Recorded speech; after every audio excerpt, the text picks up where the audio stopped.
More Than Just a Pretty Face, Part 2, Chapter 17.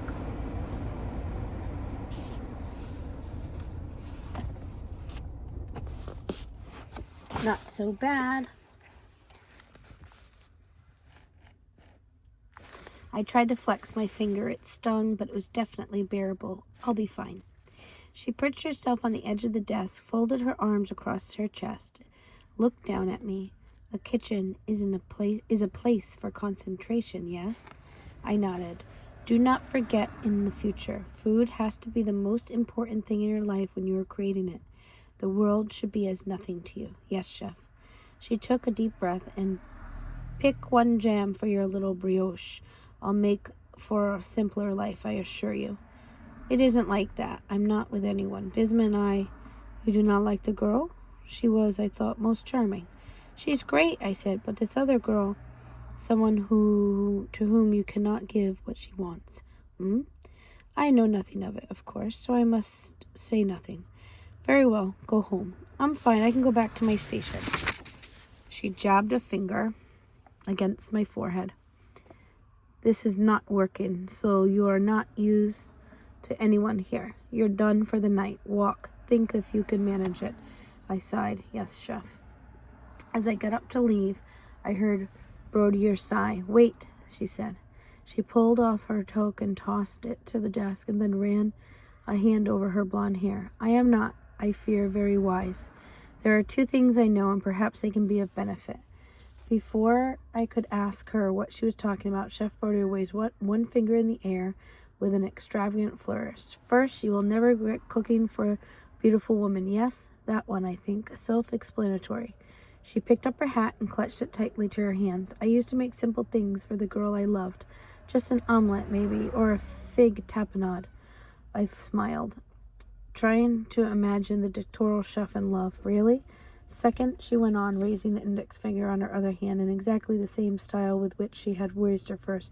You will never regret asking the girl to dance. In 54 years, only those things I found to be true, and they are only things I've regretted not doing more. Walking in San Francisco always surprises me. It's easy to forget sometimes because it can feel so big how small the city is.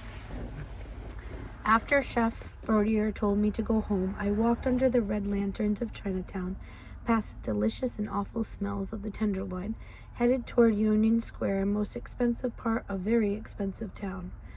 The streets were lined with stores so pricey that I never even bothered looking at their displays. It was all very pretty to walk toward, all glittery from over the hill, but when you got close, you noticed hidden nooks with badly painted rusted pipes running along them, and saw people begging for help as the world passed them by them. And there were children crying and tourists lost, all the fading light of a falling sun. Cavall felt like that. The closer I got into her, the more I realized she wasn't perfect. In fact, she had flaws I hadn't seen before. That wasn't Cavall's fault. It was mine. After all, there's no such thing as a perfect person. It's naive and unfair to think that just because you're infatuated with someone, they're somehow better than everyone, somehow more human, more than human.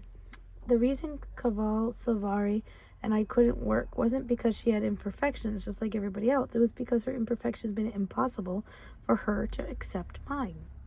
She needed a different partner with different failings with the many I had. Bisma Kram, on the other hand, I pulled out my phone. The texts from Cavall were still right on the screen. I cleared them away, then dialed the only person I wanted to speak to with just then. Hey, she said. Aren't you supposed to be at work? Hi, I'm Danielle Delani. I'm not very bright. What's happening right now? I'm letting you know I'm not perfect, just so you aren't disappointed later.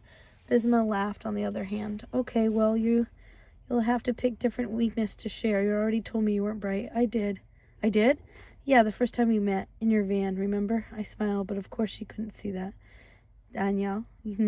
What's going on? Bisma asked. You sound sad. No, I was just thinking that always makes me a little sad. It's why I don't do it much. Hey, listen, let's meet at the library next time. Let's have dinner instead. Oh, let's not meet at the library next time. Let's have dinner instead. She hesitated. Please? Okay, I guess. Where do you want to go? There's a young, up-and-coming chef in Fremont that I know. I hear he's pretty good.